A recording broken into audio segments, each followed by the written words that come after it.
Good morning, everybody. Hope everybody is well. Happy Tuesday for those that are here live. It is such an honor to be back with you again. Sorry that I wasn't around these past 2 days. As you know, this is sponsored by Momentum. Momentum is an organization that takes Jewish adults to Israel on an intensive trip of awesomeness. And this past week, we went. We weren't going to go, and we almost got canceled. Then we went, and it was awesome. I just came back 4 hours ago, but it was really awesome. And so sorry I was not around, but it was really incredible. We had guys from all over the country. We zigzagged across the state of Israel. We saw a lot of stuff. We learned a lot of lessons, and we inspired each other. So it's great to be back with you again. It's great to be connected. For those that are listening or watching from the trip, welcome back. I want to talk to you a little bit about some of the lessons I learned along the way.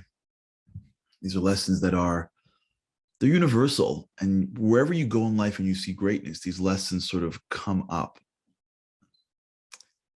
You know, one of the key ingredients to this trip that we did, at least this one, was this incredible moment where it almost got canceled. I want to give you sort of like the behind the scenes of the trip. The state of Israel recently published a requirement in order to get in on a tourist visa. You can't just get into the state of Israel right now. It looks like that's changing November 1st, but right now you can't just get in. You can't just like get on an airplane and show up. You have to come in through a visa, a business visa. You have to have a family member, maybe you have a student visa. You can't just roll into Israel. We were on this tourist visa. And I don't know, 3 weeks ago, Israel came up with its regulations, which was in order to get on a tourist visa, you need to have your third booster. As soon as they did that, we assumed the trip would get canceled because most people are not running to get the third booster in America. There's a process for it. Not everybody would have been eligible. Many people got vaccinated by Moderna, which didn't have really the booster out yet. So we assumed that we would start getting calls that it was canceled. So we prepared ourselves for a communication to the entire trip. You know, so sorry, because of the latest regulation, it looks like we'll have to cancel the trip. And that was on a Thursday we made that decision. Friday, I'm waiting for the communication and it's not going out. I'm waiting. It's not going out. So I emailed the team and I said, when are you sending out the communication? It's got to go out before Shabbat. People need to know to cancel their tickets. And I get this message back, hold, like, stand by. I'm like, okay. So a few hours later, I see the following line come through in the WhatsApp, trip's on. I'm like, no way. So we start making phone calls. What are you talking about? And the guys on the inside explained that when they were going around to say, what happened and how hard it would be to get the boosters. Remember, people are traveling, they've got lives, this had to get in within 10 days. Each and every person on this trip said, I'm going to get it. What do you mean? Don't cancel the trip. I'll do it, whatever it takes. One of our participants walked miles through challenging neighborhoods because he heard of a CVS giving it out. Another one went to out of town to get his. Another one ran here and ran there. The 90 guys ran and did whatever it took to get the shots. And when the feedback came in that the participants were ready to do whatever it takes to come, we're like, well, we're going. And there was a moment that I want to share with you where it wasn't just like you get the booster and you're in, right? You got to get the booster.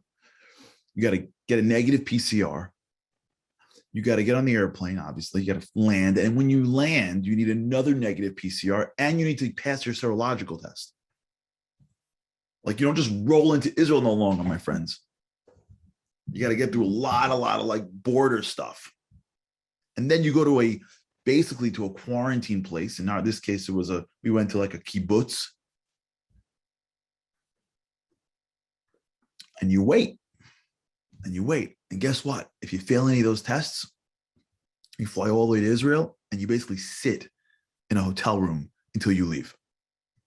So you can literally be in the state of Israel.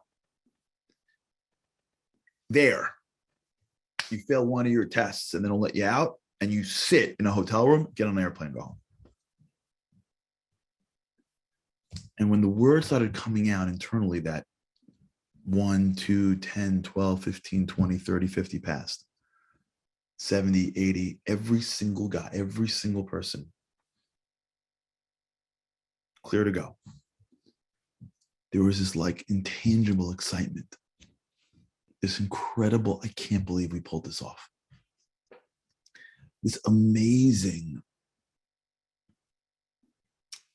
feeling of individual responsibility and collective ability. And that first talk that we gave right outside in this beautiful area in a place called Kibbutz Lavi, a hotel on a mountaintop in the middle of Israel, in the northern part of Israel. If you could just picture 68-degree weather, dark, 6:30, 7 o'clock at night, warm, mountains. And I spoke to him about the idea of being a part of what we called Gideon's 300. In the prophets, there's a story of a warrior named Gideon.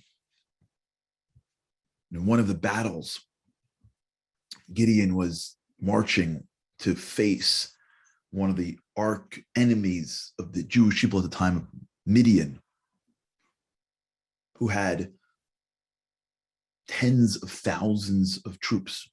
And back in those days, you remember how wars were fought. It wasn't like drones and bombs, right? F-16s and tanks.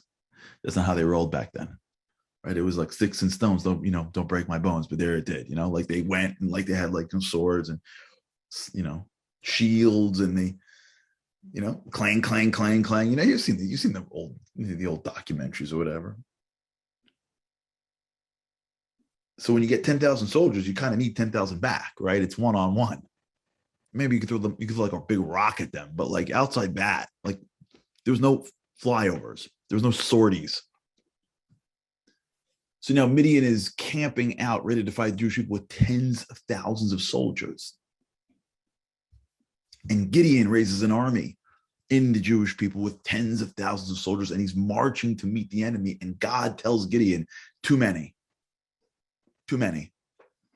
He's like, what do you mean too many? It's like, there are too many soldiers. He's like, wait, what? That's not a thing, right? Like, you can never have too many soldiers, not in battle. God's like, yeah, because if you have these many, everyone's going to win. And if I determine everybody's going to win, you're going to think it's you. Send them home. And he sends them all home except for 600. And he brings them to the pond to drink, like a river. And God says, look at the way they're drinking. For those that are sitting in like a bowing position, like knees on the ground, it could be that they may have had done idol worship because they're sitting in the posture of an idol worshiper. I don't want anyone to even have even a bit of that. Send them home. Gideon's like, for real? I mean, like, because we don't really have a lot left. God's like, send them home. And if I remember the story correctly, it was a long time. Gideon's got 300 left. Can you imagine 300 against tens of thousands? And God goes, if you want to win a war, if I want you to win the war, you'll win the war. And it's a great story if you have a chance to read it in Prophets. And Gideon wins the war. He wins the battle with 300. When you read that story, what you realize is that a few dedicated people can do major things. God doesn't need a lot. He needs a few people that are willing to step up. And one person can represent 10, and one person can represent 100. One person can be the power of 1,000. But you have to be willing to understand that your actions represent many. And your actions have ramifications beyond yourself. 300 people, their actions will affect thousands. if they were chosen to be in the moment, they will not act for themselves. They're acting on behalf of the 10,000 soldiers that weren't there. What I told the guys that first night was, there was a moment that every single one of us in this room could have just said, it's too hard. It was too hard to have everything lined up and then to be told that you got to go out and find the booster. Many people were very sick after getting the vaccine. Not everyone got the vaccine, like went back to work. Some people couldn't even find the booster. But the fact that everybody said, I'm in, created a ripple. Because if 5 people would have said, I'm out, that may have canceled the whole trip for everybody. But when every person says, I'm in, I'll do what it takes, and each person on their own went and did what it took, and each person on their own was willing to take the risk, they would spend money on a ticket, fly into Israel, fail one of the tests, and then spend the rest of the trip in a hotel room. When each person was willing to do whatever it took in their little circle to get it done, and you collect all that, there's a power in that room. That's the Gideon 300. And what dawned on me was that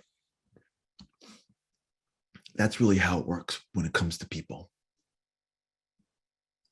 We wonder why companies are not more successful. It's because people are not willing to do whatever it takes for the betterment of the company. They may not deserve it. When you have a team and each person is trying to figure out whatever way they can get out of something, the energy of the room starts to dissipate. Families have that sometimes, where the feeling is not, I'll do whatever it takes so that, because I understand that my actions impact you. My saying I'm going on the trip changed the trip for you. It gave you the encouragement to do it. When we found out that this group was coming and that group found out that the group was coming, when the group from Los Angeles said we're going, and then the group from Orlando said, hey, you're going, it encouraged them to go get it done. When the professional staff saw the people that were coming, they got encouraged. The actions of an individual doesn't just have the impact on the individual, it impacts the feelings of the whole group. You take a stand, other people take a stand. You push past your comfort zone, it impacts everyone else pushing past their comfort zone. You give in and you give up, it encourages someone else to give in and to give up. When we realize that our lives really is the story of the few against the many,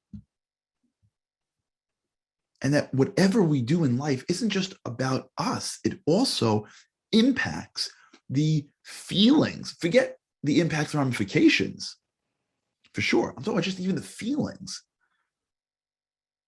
My actions will give somebody else inspiration to work hard. My stepping up will start to model what stepping up looks like to somebody else who will then eventually step up. You know, the rule is that, you know, you end up sounding like your parents. You know those rules? You sound like your parents. That's what they say all the time. You sound like your parents. You know what that's called? That's called modeling. It's neuroplasticity. When we model behavior, people around us naturally think it's them. It's not them, it's you. They're seeing something, and then neural connections are being formed. So that when they're in the situation, that's what they think you do.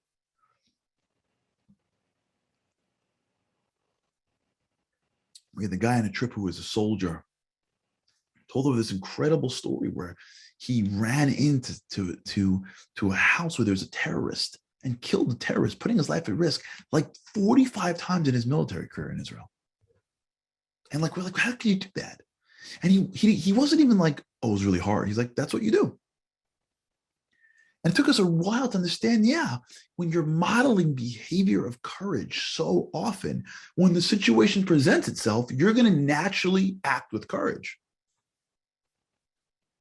Our actions are not only giving somebody else the thing that we've produced, You go to work, you have money, you go back and you give it to somebody else, you pay for it. Fine. I'm not saying that's for sure.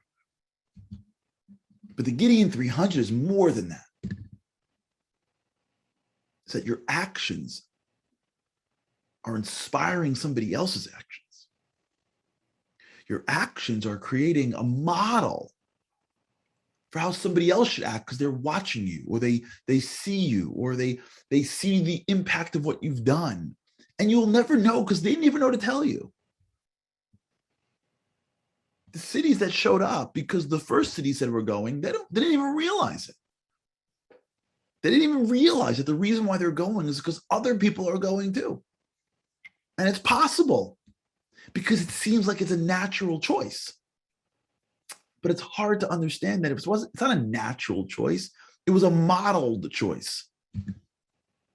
And they saw the model of overcoming challenge. So they naturally went. And if everyone had been like, this is crazy, we're not going, they naturally would have said, I'm not going either. So we had a trip that was thanks to every single person individually.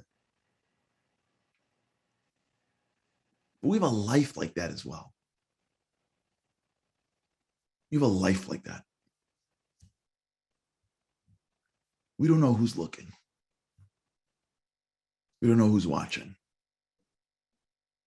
We don't know who's just around, that your enthusiasm or inspiration or your desire for growth or your comments is showing somebody else that I could do that too. It's normalizing greatness, the words that we use, and I'll share some other things maybe in the next few days on this trip. I'm just so overwhelmed by it. We're talking about the idea of normalizing heroism. When you're around enough heroes, it's normal to be a hero. This is one of the great challenges of our generation,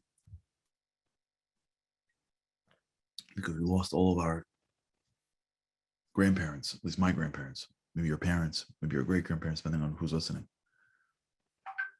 That generation of Holocaust survivors, that generation of people that came in from the different countries in persecution, and those that were even living here in very challenging situations. That generation that is now unfortunately leaving us.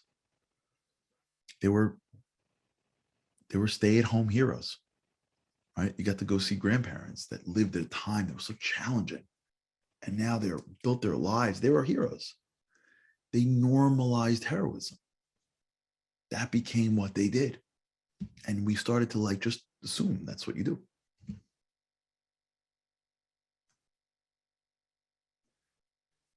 We have no idea the impact of our actions on others,